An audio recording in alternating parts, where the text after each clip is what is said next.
বন্ধুরা কী করছো? Good afternoon হয়ে গেছে। এই দেখো রুই মাছের ঝাল হচ্ছে। মাথা লেজাগুলো ছিল সব দিয়ে আদা রসুন টমেটো পেঁয়াজ দিয়ে বেশ মাংসের মতো করে ঝাল করছি। আর মসুর ডাল হয়েছে আর আলু ভাজা।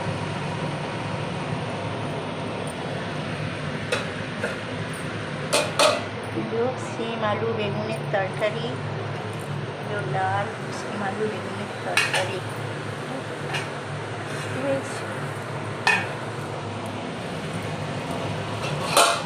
মাছের ঝোলে দেখো বেগুন আলু বড়ি দিয়ে ঝোল করলে না ফ্যান্টাস্টিক লাগে, ওইটাই আমার ভালো লাগে।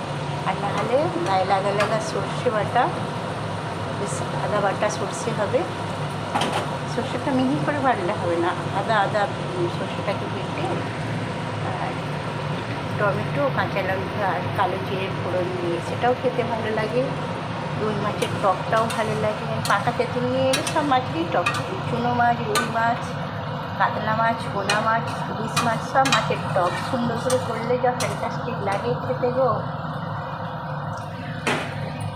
মাছের ঝালটা হলে রান্না হয়ে যাবে। আজকে বেলা করে রান্না খেতেইছি তো ওই মাছের ঝাল, সিম আলু বেগুন আলু দিয়ে তরকারি আর টমেটো দিয়ে, আমাদের মসুর ডালটাই বেশি হয়।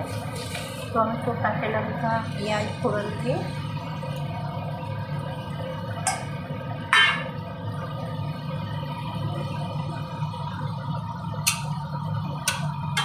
তোমরা রুই মাছ কেমন করে খাও কমেন্টে জানিও। টক খাও না ঝাল খাও না ঝোল খাও, কোনটা তোমাদের বেশি ভালো লাগে?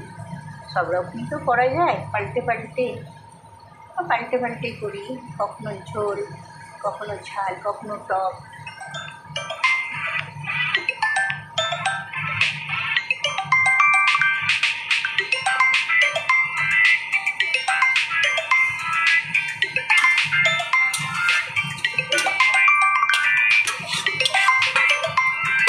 ছিঁড়ে সর্ষে বাটা দিতে পারলে আরও ফ্যান্টাস্টিক লাগে।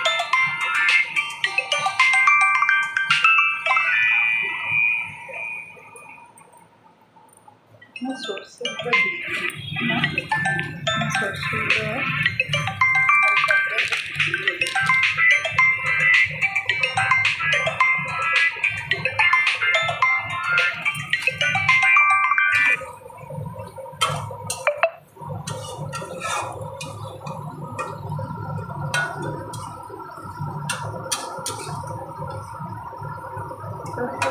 এটা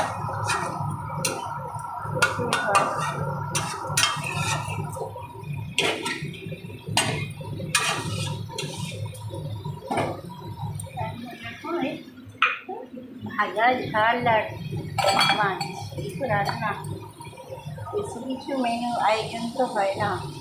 ঝাল ভাজা মাছ, নামে মাছ ডাল তরকারি, এরকম হয়।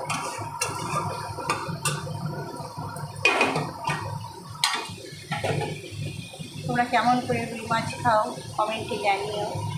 আমি যেমন যেমন করে খাই তোমাদের জানালাম, দেখালাম। চলো নাড়িয়ে ফেলবো বা দুই কাতলা করে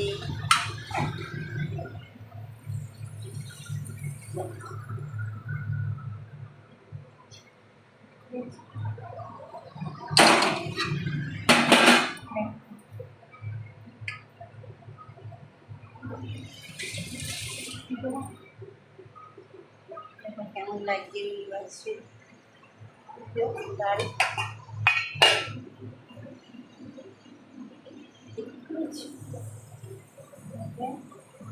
সিম আলু বেগুনের তরকারি, রুই মাছের ঝাল আর ডাল।